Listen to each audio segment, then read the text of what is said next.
Okay, cheer for it. Meeting death. Woo!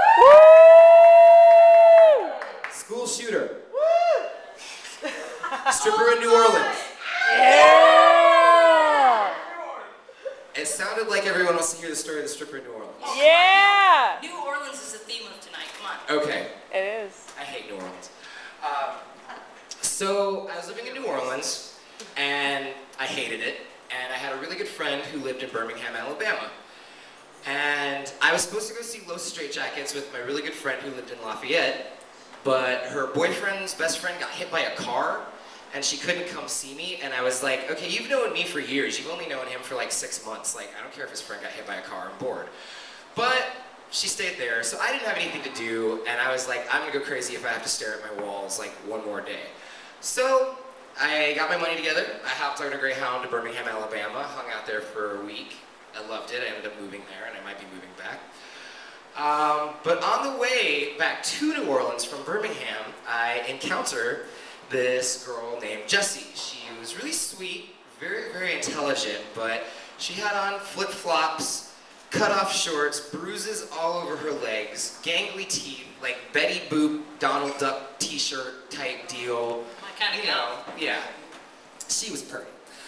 And I started talking to her, and I was like, where are you headed? She's like, oh, I'm going to New Orleans. And I was like, oh, do you know anybody there? She was like, no. I was like, well, why are you going? She's like, I just thought I'd move there. And I was like, I do that all the time, but I've been doing that since I was about 14. So I was like, well, have you ever lived anywhere besides Ohio, which is where she was from? And she's like, no. And I was like, and you don't know anybody? And she's like, no. And I was like, you don't have any place to stay? She's like, no.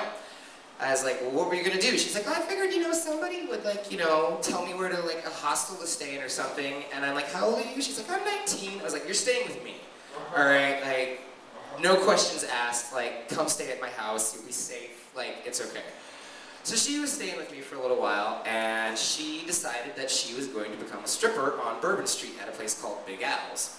You ladies know what I'm talking about. So she's stripping there, and I used to strip when I was 15 and 16 and a runaway, so I was giving her pointers, I was showing her certain little moves, I was like, yeah, shake your boobs by holding your nipples, they love that, and so on and so forth. And the girl bruised really easily, so whenever she danced on the pole and had to grip it with her thighs, she would get these huge, gigantic, fucking gangly ass bruises on her legs.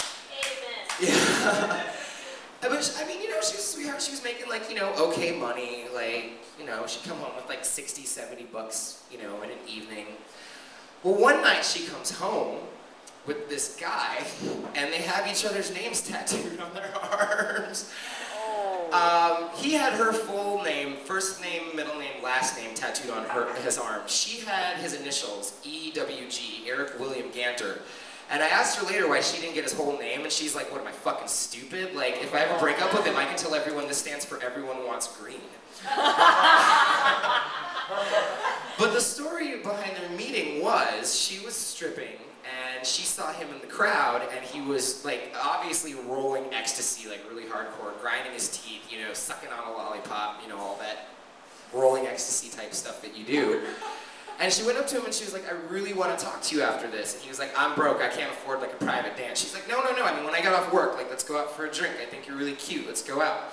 They went out, hung out the whole evening, sunrise comes up, they go to the tattoo shop, get each other's names tattooed on their arms, decide they're gonna get married. Last I knew, they got married. After knowing each other for about 3 days, which is New Orleans for you, in a nutshell. Woo! And they were working for his dad's landscaping firm or something like that. But I just think it's really funny that someday, if they stay married, they end up having kids, and the kids are like, how did you and mommy meet? What are they gonna tell their kids? Mommy was covered in bruises and stripping in the sleaziest bar in New Orleans, and daddy was rolling on ecstasy, and it was love at first sight. And we've been inseparable ever since. And that's the last I know of him. And I know that she was always he comes on my face, and no other guy will do that. I'm in love. And that's the last words I ever heard from her, so let's all hope that they're still together. A round of applause for Eric and Jesse.